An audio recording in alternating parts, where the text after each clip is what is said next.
En 1876, Arroyo Seco existía como una grieta seca en el suroeste de Estados Unidos, donde el desierto se extendía hasta el horizonte y el cielo parecía siempre quemar la tierra con un sol implacable. El viento que atravesaba el pueblo llevaba arena fina que se colaba por las rendijas de las puertas y en los pulmones, haciendo que sus habitantes se acostumbraran poco a poco a la sensación de sequedad y resignación. En Arroyo Seco, el agua no era solo algo para beber, sino la frontera entre la vida y la muerte, entre seguir existiendo o desaparecer sin que nadie lo notara. Y quien sostenía esa frontera en sus manos era don Esteban Calderón. Él era el mayor terrateniente de la región, dueño de los pocos campos que aún conservaban algo de verde, de los pozos profundos excavados en el lugar exacto y en la vena correcta, y de los contratos que cualquiera que quisiera vivir en paz tenía que firmar. Don Esteban controlaba el agua, la tierra cultivable y el empleo, no con armas ni cárceles, sino con finos papeles, firmas y sellos. La gente de Arroyo Seco le debía desde el sorbo de agua de la mañana hasta la semilla que sembraba en la tierra, desde el techo bajo el que vivía hasta el trabajo que realizaba. La ley existía, pero era tenue como una sombra lejana, aparecía solo cuando era invitada y desaparecía cuando ya no era necesaria. El poder real residía en los contratos que pocos leían completos, en las deudas que nunca se terminaban de pagar, y en el miedo silencioso a que, si se resistía, al día siguiente no habría agua para beber. Don Esteban caminaba por el pueblo con el porte de un protector, respetado y temido al mismo tiempo, porque daba trabajo a los demás pero también podía quitárselo todo con un simple gesto de cabeza. En Arroyo Seco, el orden se mantenía no con sirenas ni sentencias, sino con un silencio colectivo en el que todos sabían que había que mirar al suelo cuando era necesario. La justicia no se basaba en lo correcto o lo incorrecto, sino en los intereses y la conveniencia de quien ostentaba el poder, y por eso nadie discutía, nadie preguntaba, solo se adaptaba en silencio. Aquí no se preguntaba qué era justo ni quién tenía la culpa, solo se repetía una única pregunta en la mente cada vez que la garganta se secaba: ¿quién controla el agua y si mañana uno seguiría teniendo derecho a hacer la fila? Precisamente esa inquietud llevó a todos a la plaza al mediodía, cuando el sol estaba en lo más alto y Arroyo Seco se llenaba de cuerpos agotados, donde la escasa sombra era un lujo no menor que el agua. Los trabajadores regresaban de los campos con las camisas empapadas en sudor, los mineros cubiertos de polvo rojo se apoyaban en las paredes de piedra, y las mujeres hacían cola junto al depósito de distribución con latas vacías en las manos y la mirada fija en cada gota que caía lentamente. Fue entonces cuando apareció una figura en el borde de la plaza. Era una joven apache, de estatura muy superior a la de los demás, de hombros anchos y espalda recta, que avanzaba con paso lento pero firme. Sobre sus hombros llevaba pieles curtidas con cuidado, en las manos un manojo de hierbas secas atadas con cuerda gruesa, y lo que dejó sin aliento a muchos fue que no portaba arma alguna. Los murmullos se extendieron como el viento entre la hierba seca, algunos retrocedieron por instinto, otros bajaron la cabeza para evitar aquella mirada, y un silencio pesado se apoderó poco a poco de la plaza. Don Esteban Calderón, que estaba cerca del pozo principal supervisando la distribución, levantó la vista y advirtió de inmediato la alteración. Sus ojos se detuvieron en la joven apache con el cálculo frío de quien está acostumbrado a valorar todo en términos de utilidad y amenaza. Antes de que ella pudiera hablar o dar un paso más, un capataz de la hacienda avanzó, y su voz áspera resonó bajo el sol del mediodía, acusándola de invadir propiedad privada de Calderón, diciendo que había tomado agua del canal sin permiso, y que su mera presencia era un robo descarado. Nadie presentó pruebas, ni preguntó para qué había venido. Don Esteban no perdió tiempo en verificar nada, solo levantó ligeramente la mano en señal de aceptación, y ordenó retenerla en medio de la plaza. La joven apache se detuvo, permaneció inmóvil frente a ellos, sin explicarse, sin defenderse. Su mirada no se inclinó en súplica ni se encendió en desafío, sino que permaneció serena como el fondo de un lago profundo, fija en el vacío frente a ella. Nadie sabía su nombre, pero desde ese instante, Arroyo Seco comenzó a temblar. Don Esteban Calderón no dudó mucho, porque para él todo en Arroyo Seco debía colocarse en su sitio antes de que pudiera volverse peligroso. Y la mejor manera de hacerlo era convertir el incidente en una lección pública. Avanzó hasta el centro de la plaza, indicó a la gente que formara un círculo más cerrado y habló con la calma habitual, lo bastante fuerte para que todos lo oyeran y lo bastante lento para que cada palabra cayera como una piedra. Dijo que era necesario aclarar las cosas ante el pueblo, no para castigar, sino para proteger el orden, para que todos se sintieran seguros, para que Arroyo Seco siguiera funcionando como siempre había funcionado. Por orden suya, los objetos que llevaba la joven apache fueron obligados a depositarse en el suelo. Cada piel y cada manojo de hierbas quedaron expuestos al sol abrasador, como si también ellos debieran ser inspeccionados y juzgados. La llevaron al centro de la plaza, donde no había sombra, donde decenas de miradas se clavaban en su figura alta, donde hasta el viento traía calor y una curiosidad cruel. La multitud se fue cerrando, círculo dentro de círculo. Algunos se quedaban por querer ver, otros por miedo a que su ausencia fuera notada, y también había quienes permanecían porque creían que era la única forma de asegurar que su mañana no fuera peor que su hoy. Don Esteban siguió hablando, con una cortesía casi suave, pero cada frase afilada como una navaja bien amolada, sobre la propiedad, sobre la tierra que no pertenece a quien solo pasa, sobre el agua como bien que debe protegerse, sobre la seguridad de la comunidad y la responsabilidad de quienes ostentan el poder. No la llamó enemiga ni víctima, solo un problema que debía resolverse. Luego, con el mismo tono, ordenó que inclinara la cabeza, no como castigo, sino como señal de que comprendía su lugar, de que el orden allí no era algo discutible. La plaza quedó en silencio por un instante, el viento pareció detenerse y el sol pesó más sobre los hombros de todos. La joven apache permaneció quieta, la mirada al frente, sin buscar compasión ni confrontación, solo mirando, como midiendo el espacio entre ella y quienes la juzgaban. Luego, muy despacio, con claridad, comenzó a inclinarse, no doblándose en pánico ni temblando de humillación, sino bajando la cabeza con absoluto control, cada movimiento cuidadosamente medido. No hubo lágrimas, no hubo protesta, no hubo grito de injusticia, solo el silencio pesado y su respiración regular resonando en la plaza. Un suspiro de alivio recorrió a la multitud, como si muchos acabaran de quitarse un peso invisible, porque el orden había sido restaurado, porque el miedo había tomado forma y había sido sometido. Pero no todos se sintieron aliviados. Hubo miradas que se bajaron por vergüenza, manos que se cerraron por una inquietud sin nombre, porque comprendieron que lo que acababa de ocurrir no era justicia,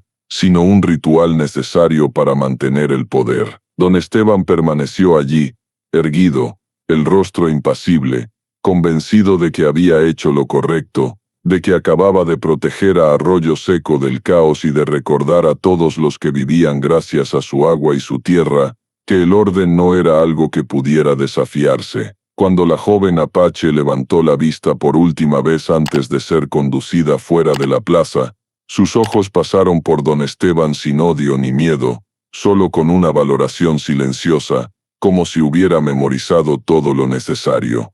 Don Esteban creyó que acababa de preservar el orden. En realidad, acababa de despertar algo incontrolable. Mientras las miradas aún oscilaban entre la vergüenza y el alivio, Tala dio media vuelta y abandonó la plaza de Arroyo Seco caminando tan despacio como había llegado, sin volver la cabeza, sin decir palabra, sin mostrar rastro alguno de rencor o súplica, dejando solo huellas que el viento y la arena borraron rápidamente. La multitud se dispersó poco a poco, como el agua que retrocede tras una crecida inesperada. Los trabajadores regresaron a los campos agrietados, los mineros a los túneles oscuros, y las mujeres volvieron a formar fila junto al pozo, alzando sus latas con cuidado como temiendo derramar lo más preciado de sus vidas. En apariencia, Arroyo Seco retomó su ritmo habitual, pasos, voces que se llamaban, el goteo regular del agua, todo como si nunca hubiera existido un instante desgarrado en el centro de la plaza. Pero bajo esa normalidad, algo se había desplazado, un cambio difícil de nombrar que se filtraba en cada mirada. La gente evitaba sostenerse la vista más tiempo del habitual, las conversaciones se detenían al rozar el recuerdo de aquella mediodía, y nadie mencionaba a la joven Apache, como si solo pronunciar su nombre pudiera abrir grietas en la tierra bajo sus pies. Cuando cayó la noche, el viento cambió de dirección sin aviso,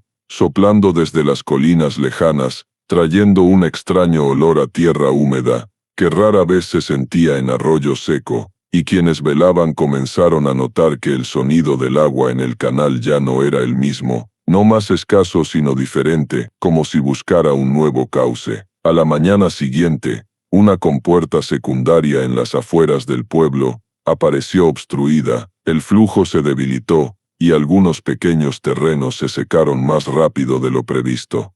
Al ser informado, don Esteban se encogió de hombros, considerándolo algo normal, pues la arena del desierto siempre llenaba todo si los trabajadores no prestaban atención, y la negligencia de unos pocos no merecía alboroto. Ordenó limpiar y reparar.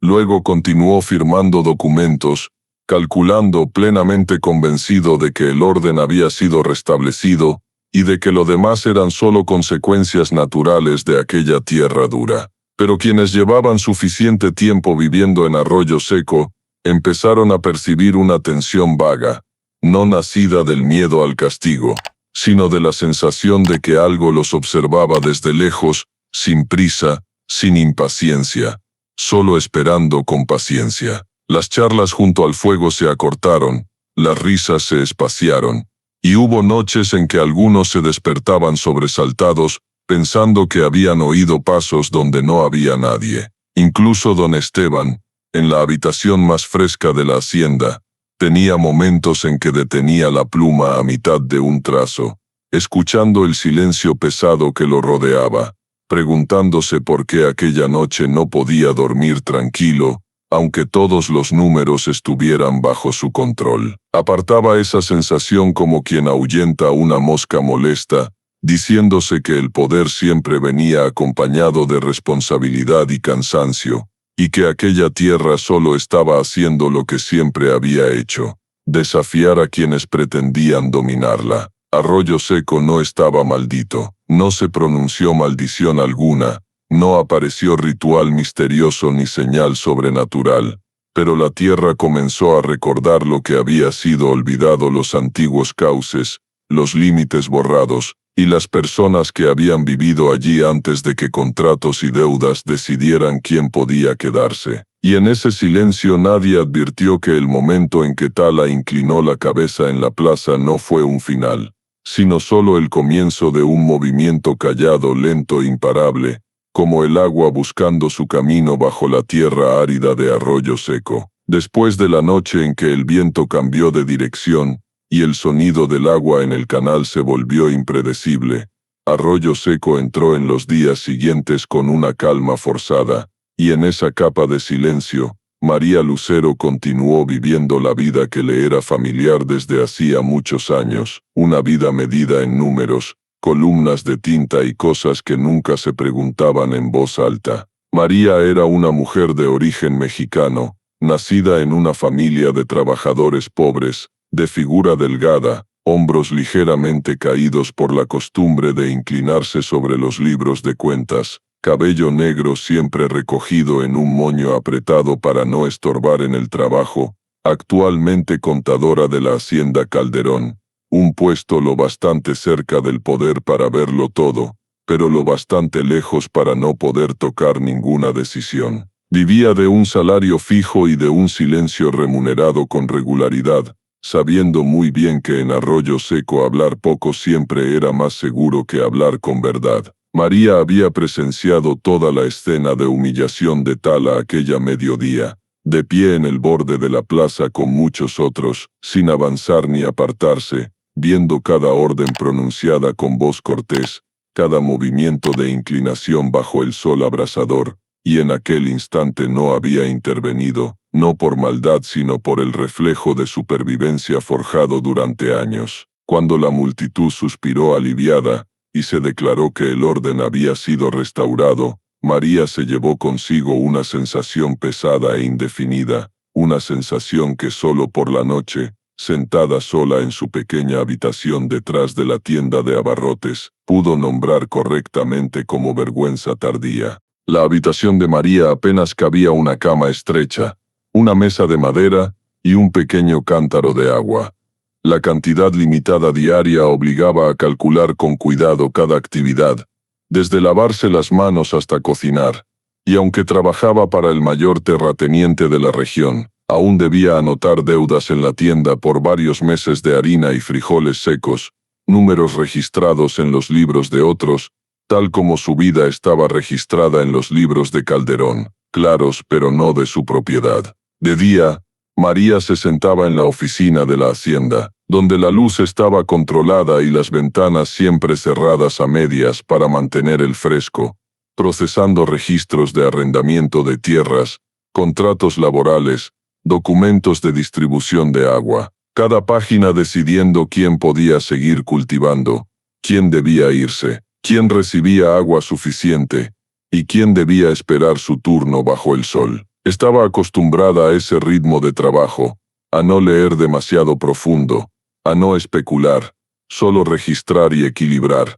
Pero en los días posteriores a la mediodía en la plaza, los números comenzaron a hablar de una manera que no podía ignorar. María descubrió gastos sin explicaciones convincentes, flujos de dinero transferidos bajo el concepto de reparación de canales, pero que terminaban en empresas de extracción de agua fuera de la región, contratos firmados apresuradamente con cláusulas vagas pero de largo alcance, sellos familiares apareciendo donde no debían. No era ingenua, solo había aprendido a no preguntar, pero esta vez su mano se detuvo, la pluma se quedó a mitad de la página, y viejos recuerdos que creía olvidados, comenzaron a emerger sin permiso. De niña, María había caminado muchos días con su madre por colinas rocosas agrietadas en busca de agua tras una larga sequía, con los pies ampollados y la garganta ardiendo de sed, y justo en el momento de mayor desesperación,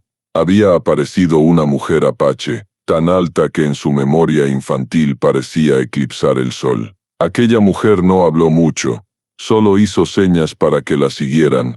Las llevó a un pequeño manantial oculto bajo arbustos bajos, donde la tierra era húmeda y más fresca, sin preguntar nombres, sin exigir gratitud, y luego se fue como si nunca hubiera existido. Ese recuerdo había estado enterrado bajo los años, bajo las lecciones de que el silencio ayuda a sobrevivir, y recordar demasiado solo causa dolor, pero ahora regresaba cuando María pensaba en Tala, en su postura erguida y silenciosa en la plaza, en la mirada que no se inclinaba ni desafiaba, en el contraste entre su figura gigantesca y la sumisión aparente. Comenzó a conectar cosas que antes no se había permitido conectar: Tala y las fuentes de agua, los contratos turbios y la escasez llamada inevitable, los números inertes y los cuerpos humanos marchitándose por falta de agua. María aún no se atrevía a llamarlo crimen, porque esa palabra era demasiado grande y peligrosa para alguien que vivía de un salario y del silencio,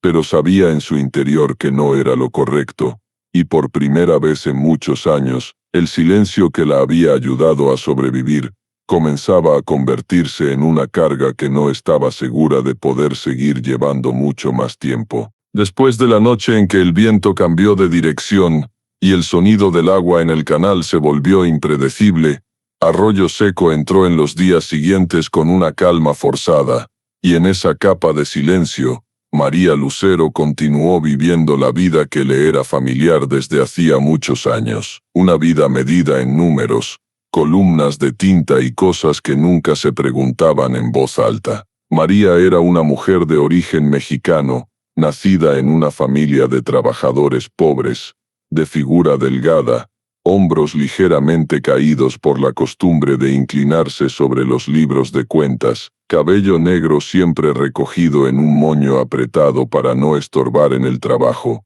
actualmente contadora de la Hacienda Calderón, un puesto lo bastante cerca del poder para verlo todo, pero lo bastante lejos para no poder tocar ninguna decisión. Vivía de un salario fijo y de un silencio remunerado con regularidad, sabiendo muy bien que en Arroyo Seco hablar poco siempre era más seguro que hablar con verdad. María había presenciado toda la escena de humillación de Tala aquella mediodía, de pie en el borde de la plaza con muchos otros, sin avanzar ni apartarse, viendo cada orden pronunciada con voz cortés, cada movimiento de inclinación bajo el sol abrasador, y en aquel instante no había intervenido, no por maldad sino por el reflejo de supervivencia forjado durante años. Cuando la multitud suspiró aliviada y se declaró que el orden había sido restaurado, María se llevó consigo una sensación pesada e indefinida, una sensación que solo por la noche,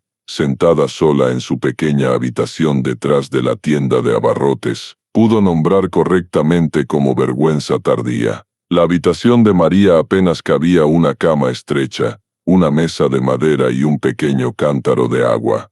La cantidad limitada diaria obligaba a calcular con cuidado cada actividad desde lavarse las manos hasta cocinar, y aunque trabajaba para el mayor terrateniente de la región, aún debía anotar deudas en la tienda por varios meses de harina y frijoles secos, números registrados en los libros de otros tal como su vida estaba registrada en los libros de Calderón, claros pero no de su propiedad. De día, María se sentaba en la oficina de la hacienda, donde la luz estaba controlada y las ventanas siempre cerradas a medias para mantener el fresco, procesando registros de arrendamiento de tierras, contratos laborales, documentos de distribución de agua, cada página decidiendo quién podía seguir cultivando, quién debía irse, quién recibía agua suficiente y quién debía esperar su turno bajo el sol. Estaba acostumbrada a ese ritmo de trabajo, a no leer demasiado profundo, a no especular, solo registrar y equilibrar, pero en los días posteriores a la mediodía en la plaza, los números comenzaron a hablar de una manera que no podía ignorar. María descubrió gastos sin explicaciones convincentes, flujos de dinero transferidos bajo el concepto de reparación de canales, pero que terminaban en empresas de extracción de agua fuera de la región, contratos firmados apresuradamente con cláusulas vagas pero de largo alcance, sellos familiares apareciendo donde no debían. No era ingenua, solo había aprendido a no preguntar, pero esta vez su mano se detuvo, la pluma se quedó a mitad de la página, y viejos recuerdos que creía olvidados comenzaron a emerger sin permiso. De niña, María había caminado muchos días con su madre por colinas rocosas agrietadas en busca de agua tras una larga sequía, con los pies ampollados y la garganta ardiendo de sed, y justo en el momento de mayor desesperación, había aparecido una mujer apache, tan alta que en su memoria infantil parecía eclipsar el sol. Aquella mujer no habló mucho, solo hizo señas para que la siguieran. Las llevó a un pequeño manantial oculto bajo arbustos bajos, donde la tierra era húmeda y más fresca, sin preguntar nombres, sin exigir gratitud, y luego se fue como si nunca hubiera existido. Ese recuerdo había estado enterrado bajo los años, bajo las lecciones de que el silencio ayuda a sobrevivir, y recordar demasiado solo causa dolor. Pero ahora regresaba cuando María pensaba en Tala, en su postura erguida y silenciosa en la plaza, en la mirada que no se inclinaba ni desafiaba, en el contraste entre su figura gigantesca y la sumisión aparente. Comenzó a conectar cosas que antes no se había permitido conectar. Tala y las fuentes de agua, los contratos turbios y la escasez llamada inevitable, los números inertes y los cuerpos humanos marchitándose por falta de agua. María aún no se atrevía a llamarlo crimen, porque esa palabra era demasiado grande y peligrosa para alguien que vivía de un salario y del silencio, pero sabía en su interior que no era lo correcto, y por primera vez en muchos años, el silencio que la había ayudado a sobrevivir, comenzaba a convertirse en una carga que no estaba segura de poder seguir llevando mucho más tiempo. Mientras Arroyo Seco vivía en un estado de tensión vaga ante incidentes sin derramamiento de sangre, en las lejanas colinas de Piedra Roja, donde los senderos se disuelven en la arena y las huellas de extraños rara vez aparecen, Tala había regresado a su campamento apache como el agua vuelve a su antiguo cauce, en silencio y sin necesidad de anuncio. Se encontraba junto al antiguo manantial,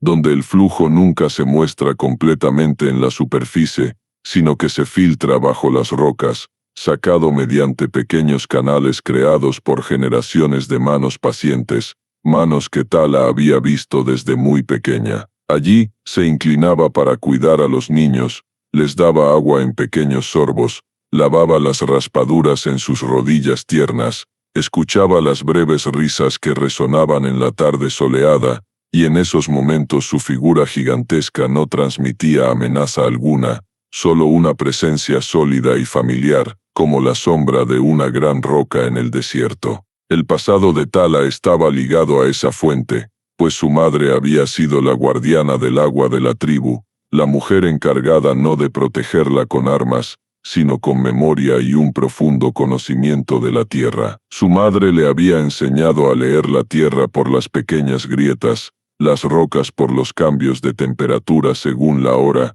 el viento por el leve olor a humedad que quien no está acostumbrado nunca percibe, y a entender que el agua nunca es solo agua, sino un equilibrio frágil entre dar y retener. Tala creció más alta que los demás niños, de hombros anchos, brazos largos, pasos que pronto pesaron más sobre la tierra, pero en el campamento apache eso no la hacía diferente ni una carga, sino una señal, un punto de referencia vivo para que los niños midieran distancias al jugar, para que los ancianos se apoyaran al levantarse, para que la comunidad supiera que hay personas nacidas para cargar más, no para dominar, sino para evitar que todo se derrumbe. La lección más importante que su madre le transmitió no fue la fuerza, sino la contención, que no se lucha por el agua porque el agua no pertenece a nadie, que no se toma más de lo necesario, porque el exceso de hoy es la sequía de mañana, y que quien primero viola esa regla será el primero en ser abandonado por la tierra.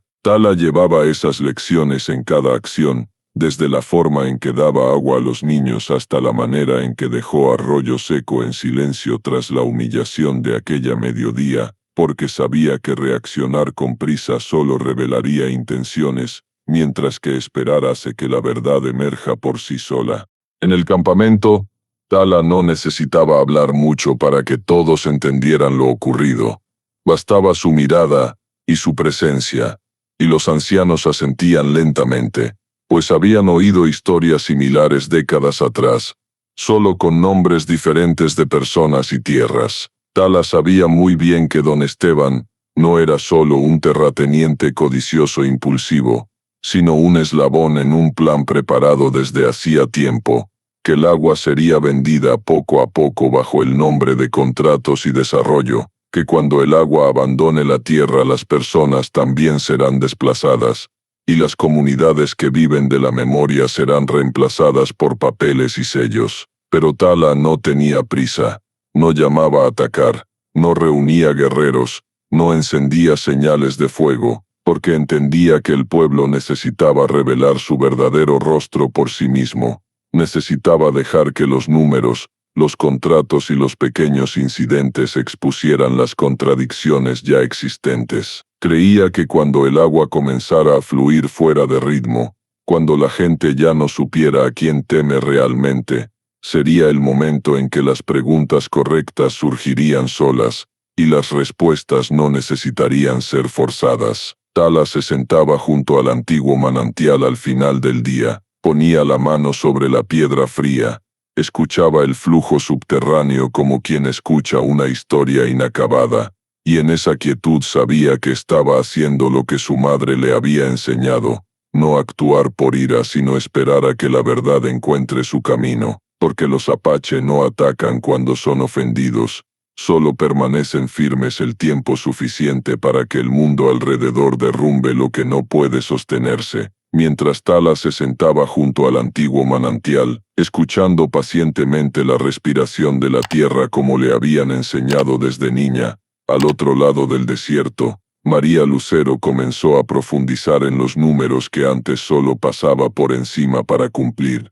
como si los pequeños incidentes en Arroyo Seco la hubieran obligado a abrir los ojos. Al principio eran solo anotaciones borrosas en el libro mayor, gastos y transferencias registradas de forma concisa pero sin razones claras, y luego, al conectarlas, descubrió una serie de contratos de venta de derechos de extracción de agua firmados a nombre de empresas lejanas, contratos que no mencionaban personas sino solo producción, plazos y ganancias. Más terrible aún era la forma en que se describía la tierra en esos documentos. Áreas que María sabía que los Apache habían usado por generaciones eran registradas como sin dueño, como si la memoria y la presencia humana pudieran borrarse con una sola línea. Y al leer los anexos, María vio que los mapas adjuntos omitían deliberadamente los antiguos caminos Apache, anotando en su lugar sin actividad residencial estable,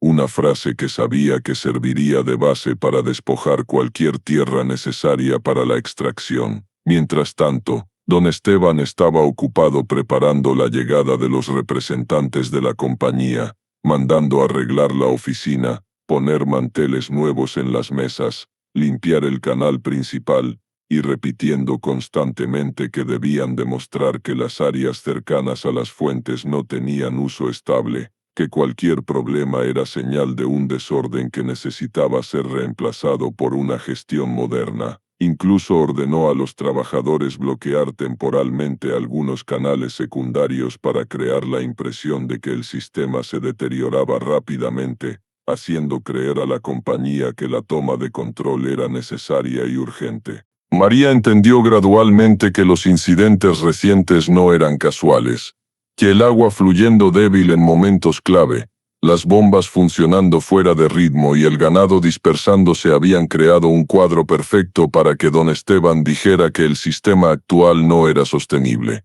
que solo una extracción centralizada resolvería el problema. Pero al colocar esos eventos junto al recuerdo de Tala y las viejas historias, María comprendió algo diferente: que los Apache no estaban saboteando por venganza, sino retrasando, ganando tiempo para impedir un negocio disfrazado de legalidad. Esas pequeñas interrupciones no buscaban destruir, sino demorar, hacer que los planes se revelaran, obligar a quienes se presentaban como portadores de orden a decir claramente qué querían. Cuanto más leía, más clara veía la sofisticación del complot subterráneo, donde el agua era tratada como mercancía vendible, y las personas como obstáculos que podían borrarse, y que su silencio prolongado había contribuido a que esa rueda girara sin problemas. Los libros que antes eran solo herramienta para cumplir su deber se convirtieron en la confesión silenciosa de todo el sistema, y aquellos números alineados de pronto le provocaban un nudo en la garganta. Comenzó a entender que todo lo que Tala hacía no era para sembrar miedo, sino para obligar a Arroyo Seco a mirar la verdad que habían evitado durante tanto tiempo. Cuando María cerró el libro, sus palmas se enfriaron al darse cuenta de que si nadie lo detenía, en pocos meses el agua ya no pertenecería a la tierra ni a las personas, sino a nombres lejanos que nunca habían pisado aquel lugar. Y en ese instante, cuando todas las piezas encajaron, María comprendió que no todo el que causa caos quiere destruir. Hay quienes solo intentan impedir que un crimen ocurra en silencio, antes de que sea sellado, firmado y llamado con un nombre legal. María cerró el libro con la mano ligeramente temblorosa, y mientras luchaba con la verdad recién revelada, el pueblo de Arroyo Seco fue arrastrado a otro torbellino, esta vez no silencioso como los incidentes subterráneos, sino ruidoso, evidente y cargado de olor a miedo. Don Esteban organizó rápidamente una gran reunión en el centro de la plaza, donde el sol se reflejaba en rostros tensos como si todos esperaran una explicación que los salvara de lo invisible que se acercaba. Esteban subió al estrado de madera, su voz más fuerte de lo habitual, hablando de seguridad, orden, de que el pueblo estaba siendo desafiado por forajidos, y no era difícil ver que intentaba guiar a todos hacia una única conclusión: que los apache eran la fuente de todos los problemas. Usaba palabras que sonaban razonables como proteger a la familia, estabilizar el agua, prevenir el caos, pero el mensaje era uno solo: que el desastre no estaba en los contratos secretos que María había leído, sino en las personas que habían sido humilladas aquella mediodía. Algunos en la multitud respondieron de inmediato, aquellos que habían probado el miedo el tiempo suficiente como para siempre desear que alguien señalara al enemigo. Gritaron pidiendo formar grupos armados, patrullar día y noche, bloquear todas las entradas al pueblo, e incluso alguien vociferó que había que limpiar a los que acechan en la oscuridad. Esas palabras fueron repetidas por la multitud, cada repetición añadiendo un poco más de temeridad, como aceite sobre el fuego. El miedo siempre sabe encontrar aliados, y esta vez los encontró incluso entre quienes nunca habían portado armas. María estaba al fondo, ambas manos aferrando el libro como un ancla que la impedía ser arrastrada por los gritos.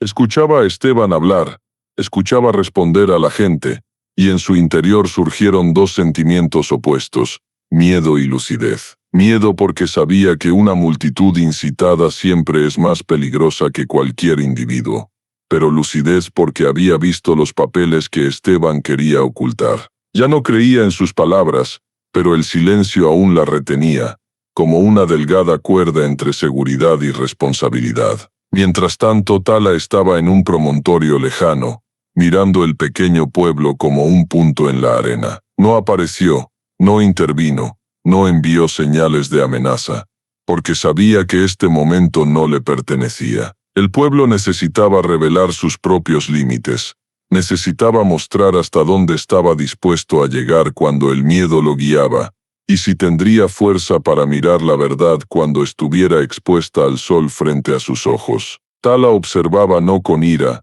sino con medición. Cada grito exigiendo armas, cada rostro angustiado, cada mirada evasiva era una señal que le indicaba hacia dónde giraba el pueblo, y si aún podía ser salvado. Abajo, las arengas de Esteban se volvían más fuertes, y la multitud se dejaba llevar más, sin necesidad de pruebas, sin preguntas, solo con un objeto donde descargar la creciente ansiedad. Cuando las personas eligen el miedo como brújula, están dispuestas a justificar cualquier crueldad siempre que alguien subido a un estrado diga que es necesaria. Y justo en ese momento, María comprendió que la batalla no estaba en el agua ni en la tierra, sino en la capacidad de ver la verdad cuando está disfrazada de promesas de seguridad. Y en Arroyo Seco aquel día, la guía del miedo estaba convirtiendo a todos en personas dispuestas a llamar necesario al mal. Cuando la reunión en la plaza se disolvió entre gritos y respiraciones agitadas de una multitud guiada por el miedo, María regresó a su habitación con la sensación de estar entre dos abismos. Uno era el silencio familiar donde se había escondido para sobrevivir, y el otro era la verdad que exigía ser vista, exigía ser pronunciada aunque solo fuera con un pequeño acto. Aquella noche, María no pudo dormir. Se sentó junto a la pequeña mesa de madera, la lámpara de aceite parpadeante iluminando el libro mayor abierto ante ella, los números danzando como fantasmas clavando sus garras en su conciencia. Sabía que tenía en sus manos algo que don Esteban nunca querría que nadie viera, algo que si se revelaba haría temblar todo el pueblo, pero si no se revelaba, Arroyo Seco sería vendido gota a gota hasta quedar solo una cáscara seca sin alma.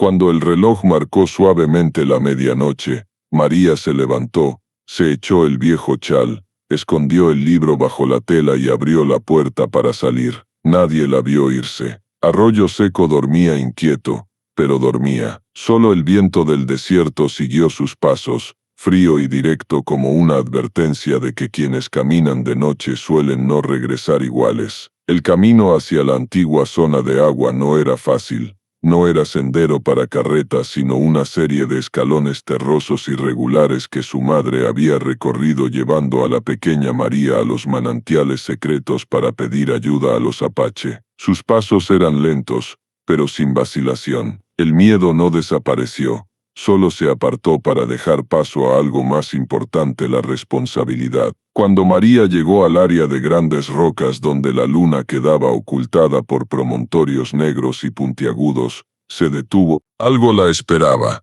Un silencio tan pesado que podía oír los latidos de su propio corazón. Luego, desde la oscuridad como tallada de la misma pared rocosa, Tala emergió, alta, sólida como una columna viva, no amenazante, pero tampoco buscando tranquilizar. Solo estaba allí, sus ojos reflejando la luz pálida de la luna, como dos puntos brillantes de un animal que entiende la tierra mejor que los humanos. María tragó su respiración temblorosa, sacó el libro de debajo del chal. Yo traigo esto, dijo, con voz baja pero ya sin titubeos. Tala no lo arrebató. Dejó que María se acercara, que la distancia entre ellas se llenara con el valor que María acababa de encontrar. Finalmente, Tala tomó el libro con ambas manos, no porque pesara, sino porque era importante. Se sentó en una losa plana y comenzó a examinar cada página. Nadie dijo una palabra.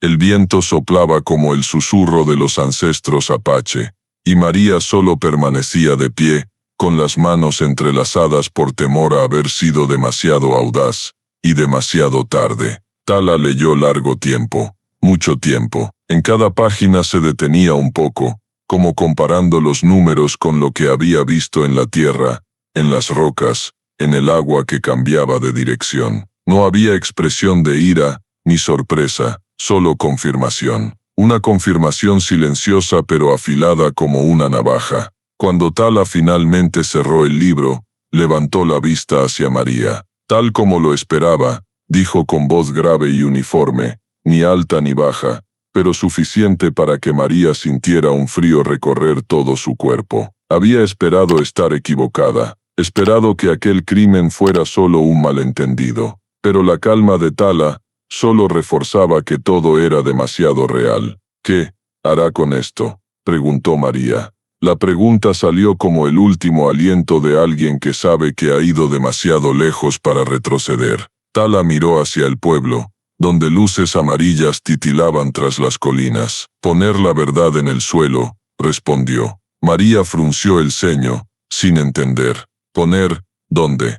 Tala se volvió, sus ojos profundos y serenos como piedra antigua, donde no puedan pasar por encima sin verla. María se estremeció. No sabía si Tala hablaba de la plaza, de una reunión o de un lugar sagrado, pero entendió una cosa. Tala no buscaba sangre, buscaba luz. No me escucharán, dijo María en voz baja, sintiendo la impotencia apretarle el pecho. Tala respondió, tendrán que escucharse a sí mismos. 4 palabras simples, pero pesadas como la historia apache cayendo sobre sus hombros. Tala se levantó y devolvió el libro a María. Guárdalo, dijo. La verdad no puede abandonarse en la oscuridad.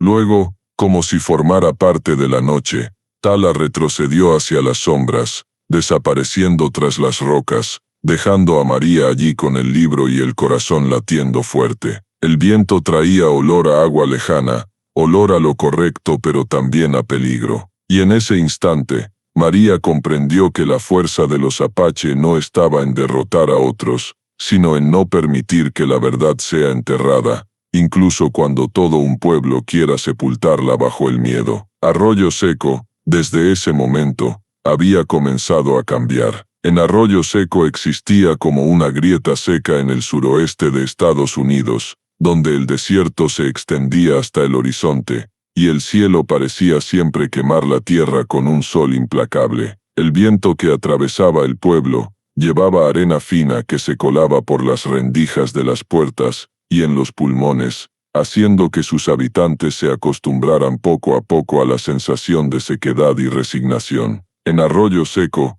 el agua no era solo algo para beber, sino la frontera entre la vida y la muerte, entre seguir existiendo o desaparecer sin que nadie lo notara. y quien sostenía esa frontera en sus manos era don Esteban Calderón. Él era el mayor terrateniente de la región, dueño de los pocos campos que aún conservaban algo de verde, de los pozos profundos excavados en el lugar exacto y en la vena correcta, y de los contratos que cualquiera que quisiera vivir en paz tenía que firmar. Don Esteban controlaba el agua, la tierra cultivable y el empleo, no con armas ni cárceles, sino con finos papeles, firmas y sellos. La gente de Arroyo Seco le debía desde el sorbo de agua de la mañana hasta la semilla que sembraba en la tierra, desde el techo bajo el que vivía hasta el trabajo que realizaba. La ley existía, pero era tenue como una sombra lejana.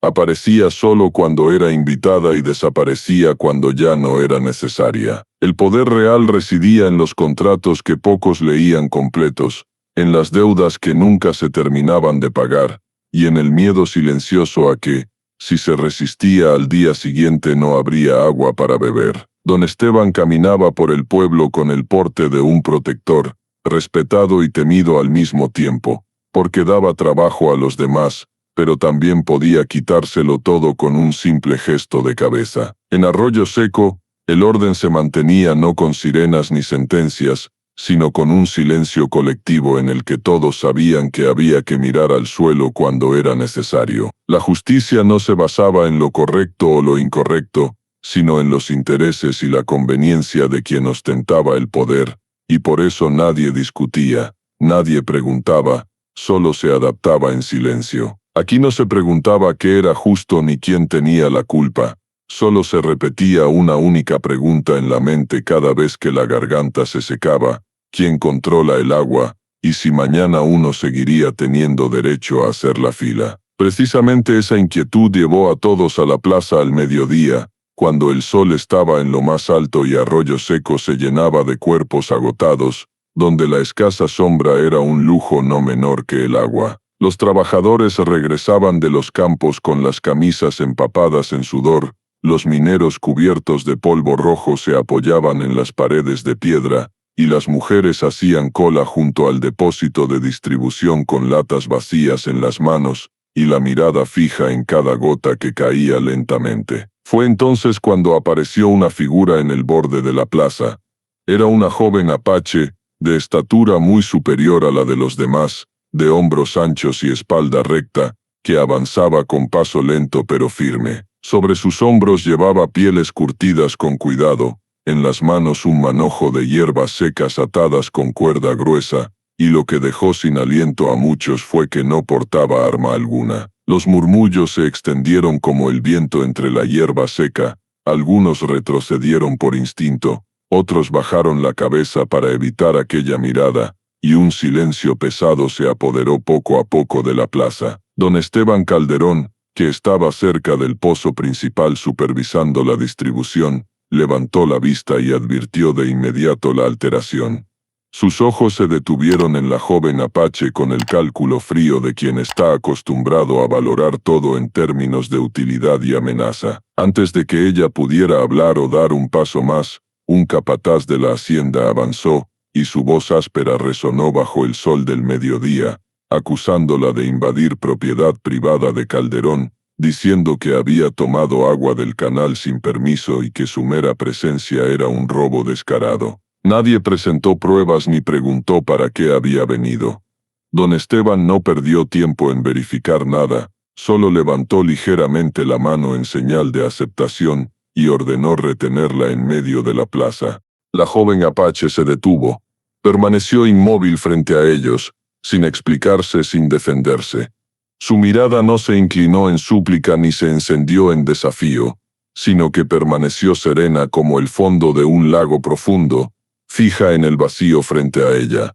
Nadie sabía su nombre. Pero desde ese instante, Arroyo Seco comenzó a temblar. Don Esteban Calderón no dudó mucho, porque para él todo en Arroyo Seco debía colocarse en su sitio, antes de que pudiera volverse peligroso, y la mejor manera de hacerlo era convertir el incidente en una lección pública. Avanzó hasta el centro de la plaza, indicó a la gente que formara un círculo más cerrado, y habló con la calma habitual, lo bastante fuerte para que todos lo oyeran, y lo bastante lento para que cada palabra cayera como una piedra. Dijo que era necesario aclarar las cosas ante el pueblo, no para castigar, sino para proteger el orden, para que todos se sintieran seguros, para que Arroyo Seco siguiera funcionando como siempre había funcionado. Por orden suya, los objetos que llevaba la joven apache fueron obligados a depositarse en el suelo. Cada piel y cada manojo de hierbas quedaron expuestos al sol abrasador, como si también ellos debieran ser inspeccionados y juzgados. La llevaron al centro de la plaza, donde no había sombra, donde decenas de miradas se clavaban en su figura alta, donde hasta el viento traía calor y una curiosidad cruel. La multitud se fue cerrando, círculo dentro de círculo.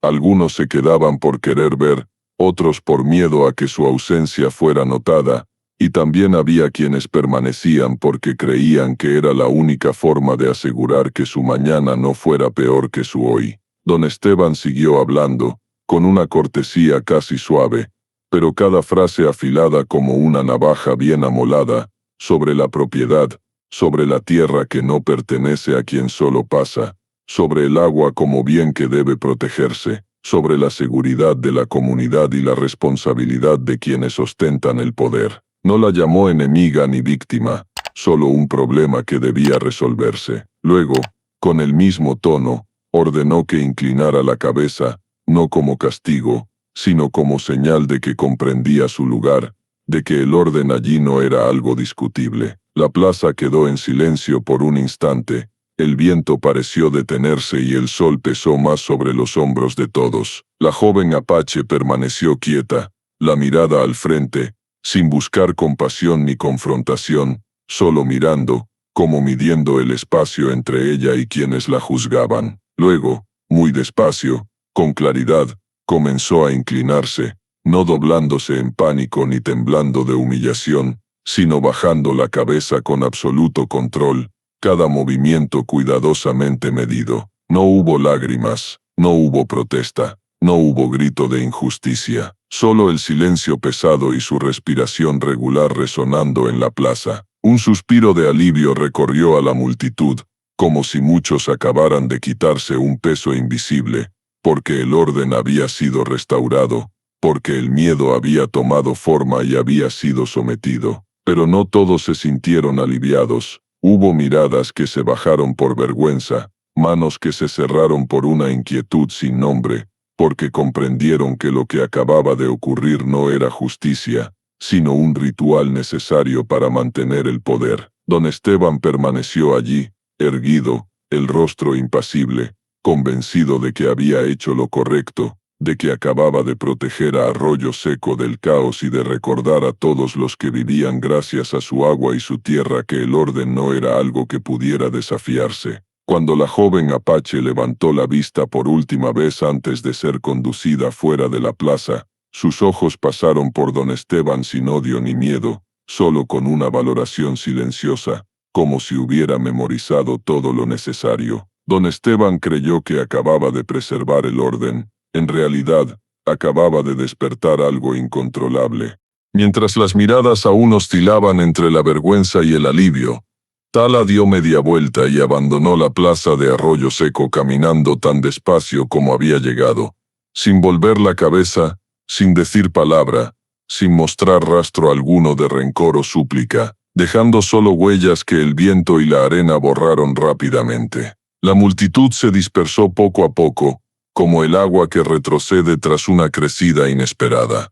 Los trabajadores regresaron a los campos agrietados, los mineros a los túneles oscuros, y las mujeres volvieron a formar fila junto al pozo, alzando sus latas con cuidado como temiendo derramar lo más preciado de sus vidas. En apariencia Arroyo Seco retomó su ritmo habitual, pasos, voces que se llamaban, el goteo regular del agua, todo como si nunca hubiera existido un instante desgarrado en el centro de la plaza. Pero bajo esa normalidad, algo se había desplazado, un cambio difícil de nombrar que se filtraba en cada mirada. La gente evitaba sostenerse la vista más tiempo del habitual, las conversaciones se detenían al rozar el recuerdo de aquella mediodía, y nadie mencionaba a la joven apache, como si solo pronunciar su nombre pudiera abrir grietas en la tierra bajo sus pies. Cuando cayó la noche, el viento cambió de dirección sin aviso, soplando desde las colinas lejanas trayendo un extraño olor a tierra húmeda que rara vez se sentía en Arroyo Seco, y quienes velaban comenzaron a notar que el sonido del agua en el canal ya no era el mismo, no más escaso sino diferente, como si buscara un nuevo cauce. A la mañana siguiente, una compuerta secundaria en las afueras del pueblo apareció obstruida. El flujo se debilitó, y algunos pequeños terrenos se secaron más rápido de lo previsto. Al ser informado, don Esteban se encogió de hombros, considerándolo algo normal, pues la arena del desierto siempre llenaba todo si los trabajadores no prestaban atención, y la negligencia de unos pocos no merecía alboroto. Ordenó limpiar y reparar, luego continuó firmando documentos, calculando, plenamente convencido de que el orden había sido restablecido y de que lo demás eran solo consecuencias naturales de aquella tierra dura. Pero quienes llevaban suficiente tiempo viviendo en Arroyo Seco, empezaron a percibir una tensión vaga, no nacida del miedo al castigo, sino de la sensación de que algo los observaba desde lejos, sin prisa, sin impaciencia, solo esperando con paciencia. Las charlas junto al fuego se acortaron, las risas se espaciaron, y hubo noches en que algunos se despertaban sobresaltados pensando que habían oído pasos donde no había nadie. Incluso don Esteban, en la habitación más fresca de la hacienda, tenía momentos en que detenía la pluma a mitad de un trazo, escuchando el silencio pesado que lo rodeaba, preguntándose por qué aquella noche no podía dormir tranquilo, aunque todos los números estuvieran bajo su control. Apartaba esa sensación como quien ahuyenta una mosca molesta, diciéndose que el poder siempre venía acompañado de responsabilidad y cansancio, y que aquella tierra solo estaba haciendo lo que siempre había hecho, desafiar a quienes pretendían dominarla. Arroyo Seco no estaba maldito, no se pronunció maldición alguna, no apareció ritual misterioso ni señal sobrenatural, pero la tierra comenzó a recordar lo que había sido olvidado, los antiguos cauces, los límites borrados, y las personas que habían vivido allí antes de que contratos y deudas decidieran quién podía quedarse. Y en ese silencio, nadie advirtió que el momento en que Tala inclinó la cabeza en la plaza no fue un final, sino solo el comienzo de un movimiento callado, lento, imparable, como el agua buscando su camino bajo la tierra árida de Arroyo Seco. Después del encuentro en la oscuridad, cuando María regresó a Arroyo Seco con el libro mayor apretado contra el pecho, como si llevara un segundo corazón, el pueblo transcurrió el día siguiente en una tensión sin nombre, pues la noche venidera sería la víspera del día en que don Esteban firmaría el contrato de venta de los derechos de extracción de agua, el momento en que todo se volvería irreversible. Cuando el sol se puso y las lámparas de aceite del pueblo se encendieron una tras otra, Tala ya estaba allí desde antes, sin cita, sin señal, como si la tierra le hubiera indicado la hora. Las dos mujeres no hablaron mucho, porque lo que necesitaba ser comprendido ya lo estaba, y en ese silencio comenzaron a moverse mientras Arroyo Seco se sumía gradualmente en un sueño inquieto. Tala iba delante, cada paso tan ligero que la arena no emitía sonido, leía el viento como quien lee una frase familiar, se detenía cuando la corriente cambiaba de dirección, esperaba a que el olor a metal de los guardias armados se desvaneciera antes de indicar a María que continuara. Evitaban los senderos conocidos, no por miedo a perderse, sino porque los caminos habituales siempre eran los más vigilados, y Tala elegía las zonas oscuras donde las sombras de las casas se fundían con las de las rocas, donde la presencia humana era absorbida por el propio pueblo. Al acercarse a la oficina de la Hacienda Calderón, donde los contratos aguardaban la firma final, María sintió que su corazón latía tan fuerte, que parecía que los guardias podrían oírlo. Pero Tala solo posó una gran mano sobre su hombro, sin presionar, sin tirar, solo transmitiendo una solidez que hizo que la respiración de María se calmara. La puerta trasera no estaba cerrada con llave como la gente creía, porque en Arroyo Seco la fe ciega en el poder había reemplazado desde hacía tiempo a la vigilancia, y entraron sin necesidad de forzar la cerradura, sin prisas por ocultarse. Dentro, el olor a papel viejo, tinta seca y madera caliente del día aún flotaba. María encendió una pequeña lámpara suficiente para ver, pero no para proyectar luz fuera de las ventanas. Sabía exactamente qué necesitaba, no por codicia, sino porque Tala había sido clara, solo tomar lo necesario, porque la verdad no requiere más para sostenerse por sí sola. María tomó los contratos de venta de derechos de extracción de agua, los mapas de redistribución dibujados cuidadosamente para borrar las huellas de uso apache, y las cartas intercambiadas entre don Esteban y los representantes de la compañía, donde toda la retórica falsa sobre desarrollo y estabilidad revelaba su naturaleza cruda. No hubo confrontación, no disparos, no gritos, ni siquiera un momento en que casi fueran descubiertas, porque aquella noche parecía que el propio Arroyo Seco contenía la respiración. Cuando tuvieron suficiente, María se detuvo, con la mano temblando ligeramente no por miedo, sino por darse cuenta de que sostenía algo capaz de cambiar el destino de muchas personas. Tala asintió, y salieron por el mismo camino por el que habían entrado, cerrando todo como si nadie hubiera estado allí. Antes de abandonar los límites del pueblo, Tala se detuvo junto a un poste de madera cerca del canal principal, por donde todos pasarían a la mañana siguiente, y con un movimiento lento grabó en él una antigua señal apache, no grande, no ostentosa, solo suficiente para que quienes supieran mirarla reconocieran. No era una amenaza, no una señal de guerra, sino un recordatorio de que ciertas cosas habían sido vistas, memorizadas, y no desaparecerían solo porque se les cambiara el nombre. Cuando se separaron en la oscuridad, no hubo despedida, porque ambas sabían que esto no era el final, sino solo la preparación final antes de que la verdad fuera colocada donde nadie pudiera ignorarla. Aquella noche, Arroyo Seco no oyó nada.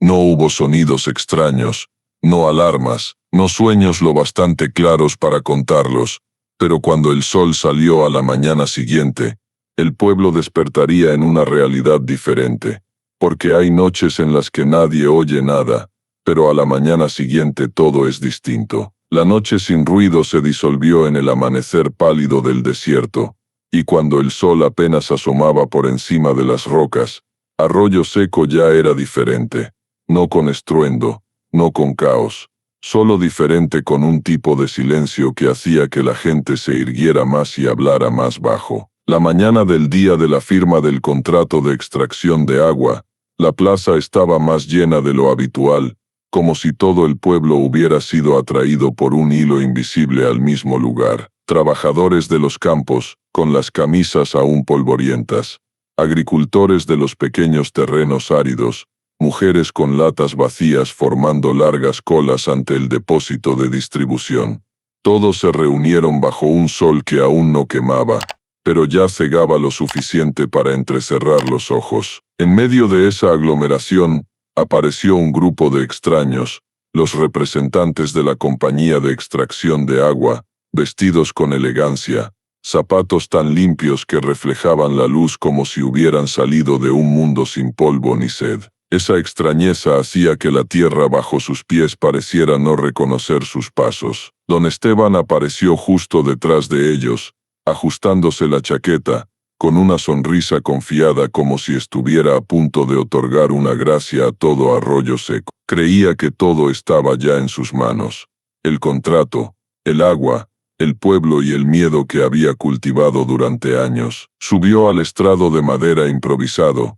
Su voz grave resonó llena de persuasión, hablando de estabilidad, desarrollo, un futuro brillante para Arroyo Seco, de las oportunidades que solo quienes saben aprovecharlas obtienen. La multitud escuchaba, no porque creyera, sino porque estaba acostumbrada a tener que escuchar. Las mujeres en la fila del agua se miraban con inquietud, los trabajadores apretaban los puños, y los representantes de la compañía asentían con una satisfacción fingida. Entonces llegó el momento clave, como una ráfaga de viento extraño que acababa de pasar. Desde el fondo de la multitud, María Lucero avanzó. Nadie pronunció su nombre, nadie sabía qué iba a hacer, pero cada paso que daba hacía que la gente se apartara, no por miedo, sino porque algo grave se acercaba lentamente. María no alzó la voz, no levantó la mano, no acusó, solo caminó directamente hasta la mesa frente a don Esteban,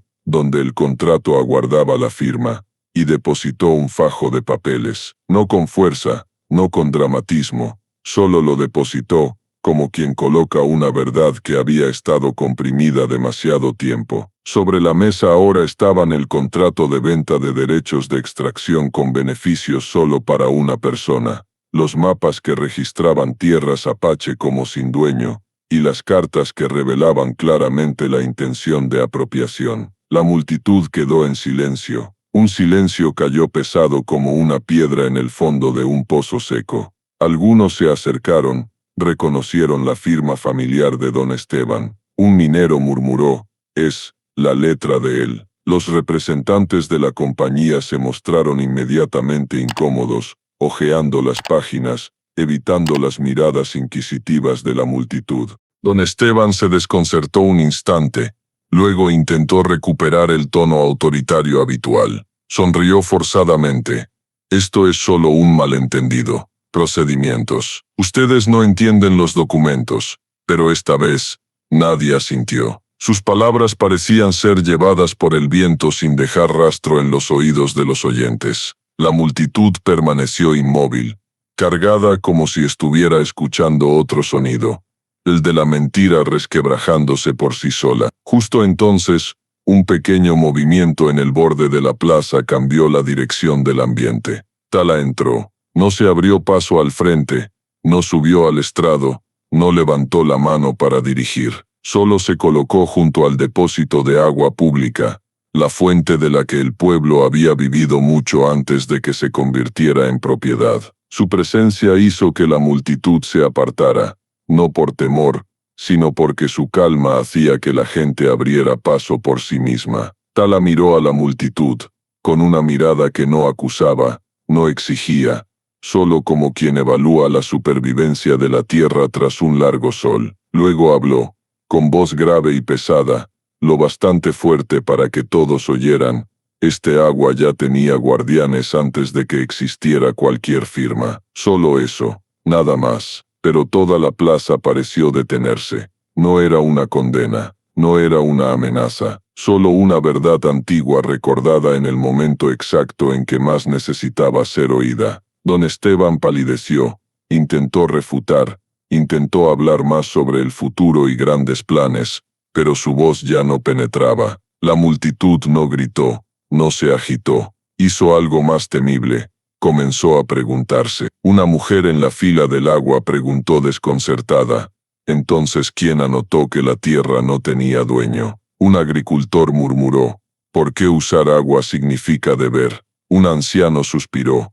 ¿Por qué vender algo que estaba aquí antes que nosotros? Las preguntas no iban dirigidas a Tala ni a María, iban hacia ellos mismos, hacia las cosas que habían aceptado demasiado tiempo sin atreverse a cuestionar. Don Esteban perdió el control, golpeó la mesa con la mano, habló casi gritando, «No entienden, todo es por el futuro del pueblo». Pero la gente ya entendía que ese futuro nunca había sido para ellos. Tala permaneció inmóvil junto al agua como una guardiana de la verdad, mientras María estaba silenciosa junto al fajo de papeles, con la mano sobre el borde de la mesa, ya sin temblar. Y en ese silencio pesado, el poder de don Esteban, construido con deudas, control del agua y miedo, comenzó a derrumbarse como la tierra seca agrietada bajo los pies. La verdad no necesita gritar, solo necesita ser colocada en el lugar correcto. La verdad fue depositada como una piedra que cae en el centro de un pozo, y sus ondas se extendieron inmediatamente por toda la plaza, haciendo que el aire ya pesado se volviera tan denso que cada palabra parecía atascarse en la garganta. Justo cuando la tensión podía estallar, los representantes de la compañía de extracción de agua avanzaron, con el rostro pálido al darse cuenta de que habían sido arrastrados a un juego sucio en el que no querían estar en medio. El hombre se ajustó el cuello,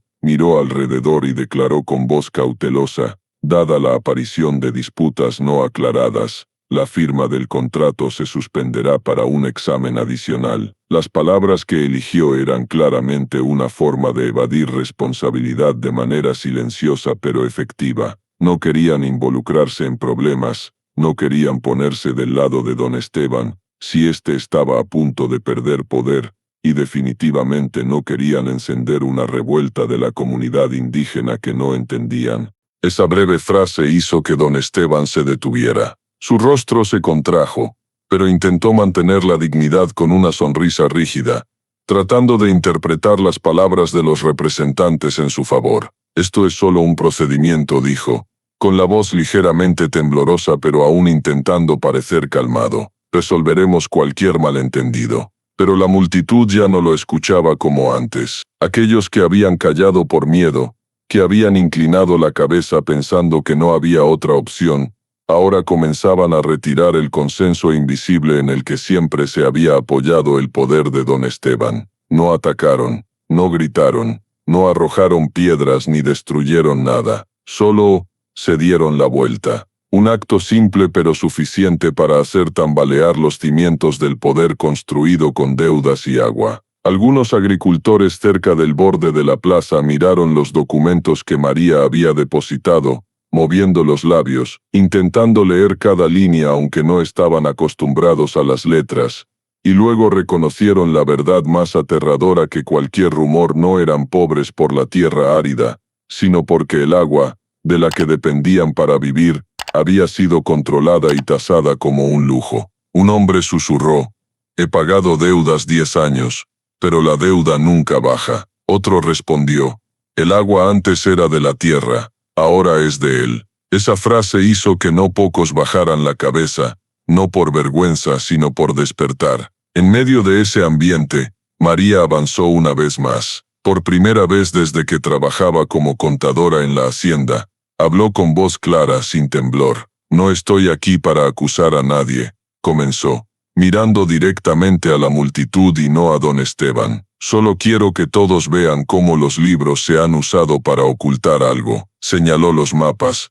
luego los gastos sin sentido. Esto no son errores, es intencional. Su voz no era alta, pero atravesaba el silencio. Con cada frase de María, el aislamiento alrededor de don Esteban se espesaba. Aquellos que antes estaban a su espalda ahora se colocaban a un lado. Aquellos que habían creído en sus palabras ahora evitaban su mirada como quien evita el sol abrasador del mediodía desértico. Nadie lo arrestó, nadie lo ató, pero la capacidad de decidir, algo que siempre había considerado su derecho natural, se le escapó de las manos en el momento en que la multitud dejó de creer en él. Los contratos quedaron bloqueados, los representantes de la compañía los guardaron cuidadosamente en sus maletines como si fueran objetos peligrosos. No huyeron, pero sus pasos hacia atrás mostraban claramente que Esteban ya no era alguien con quien querían hacer negocios. Tala permaneció allí,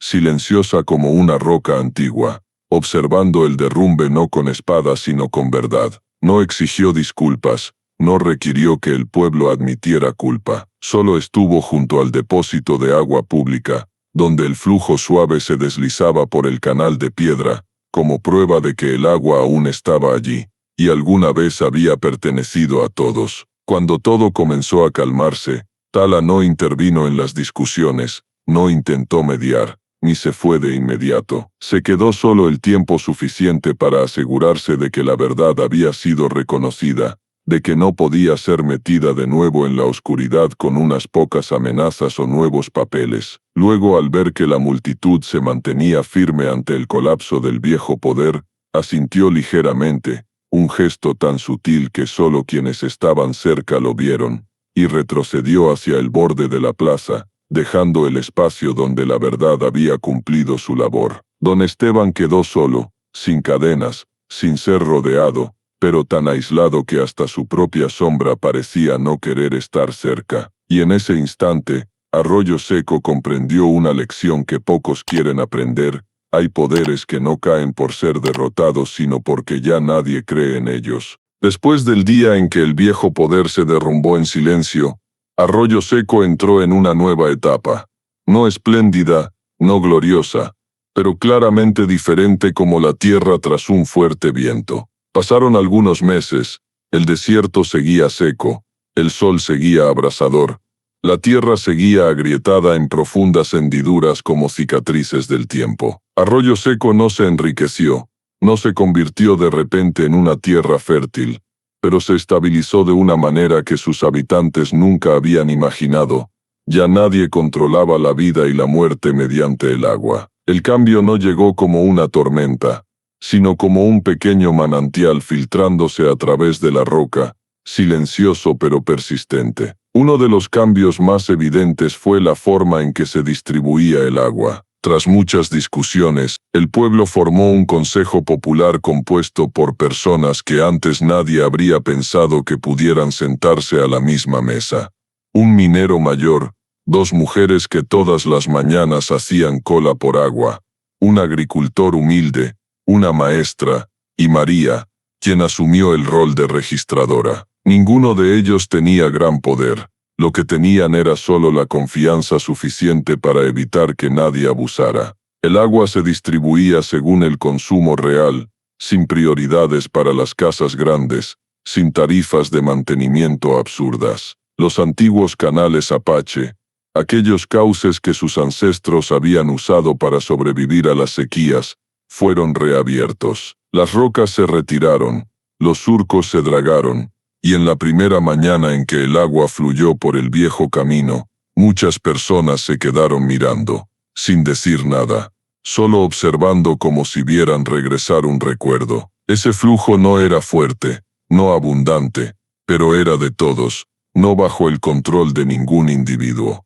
La propiedad del agua desapareció de los documentos, reemplazada por la frase uso común, algo simple pero suficiente para cambiar cómo funcionaba el pueblo. Don Esteban desapareció del centro del pueblo como una sombra desvanecida. Su hacienda se vendió para pagar las deudas que había ocultado en los libros. Una parte se redistribuyó a la comunidad como tierras comunales de cultivo. Esteban no fue arrestado, no golpeado, no humillado como él había humillado a otros. Nadie fue a su casa a gritar. Nadie arrojó piedras ni exigió expulsión, pero el silencio que él había usado para gobernar ahora se volvía contra él de la manera más cruel. La gente lo miraba como si solo fuera una sombra. Nadie inclinaba la cabeza cuando pasaba, pero tampoco le cedían el paso. Ya no recibía el saludo forzado que antes existía. Lo veían como una persona común, y para alguien acostumbrado a estar por encima,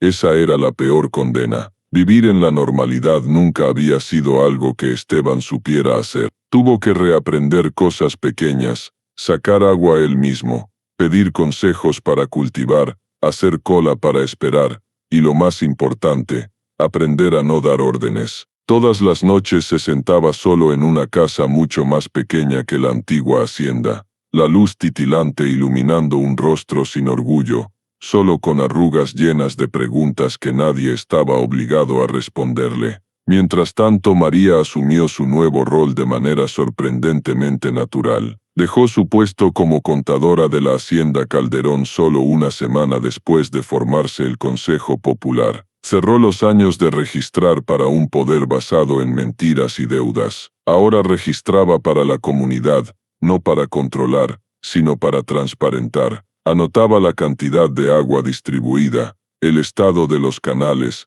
las necesidades de cada familia. Creó libros abiertos, que cualquiera podía ver, y cualquier duda era explicada. Por primera vez, su conocimiento no servía a un individuo, sino a un pueblo. No se volvió poderosa, pero sí confiable. Los apaches regresaron a las tierras que antes evitaban por temor a ser vistos como intrusos. No tomaron el pueblo, no proclamaron victoria, no levantaron campamentos en la plaza como marca. Solo volvieron a lo que alguna vez había sido suyo, los manantiales, los antiguos caminos y las áreas alrededor de las colinas rocosas, donde sus ancestros habían vivido siglos antes de que existiera Arroyo Seco. No exigieron reconocimiento, ni esperaban gratitud del pueblo. Los Apache nunca habían vivido por eso. Solo querían seguir existiendo a su manera, silenciosamente, conectados a la tierra, y sin permitir que nadie les quitara el agua a las generaciones futuras. Tala regresó al campamento Apache como un viento que vuelve al valle antiguo.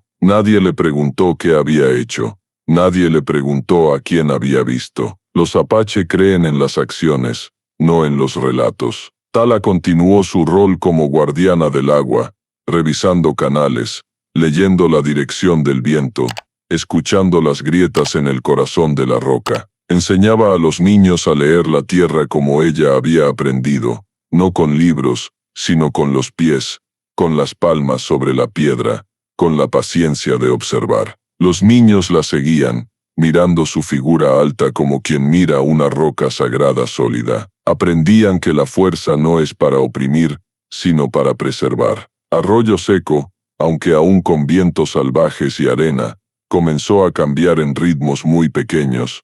La gente compartía agua en vez de esconderla. Las disputas por deudas de agua desaparecieron. Las temporadas de siembra eran más regulares porque los canales ya no se cerraban a capricho. Ya nadie estaba arriba mirando abajo. Ya no había miedo a que cortaran el agua por decir algo equivocado. La vida seguía siendo dura, pero ya no asfixiante. Y en medio de esos cambios lentos, el pueblo aprendió algo importante.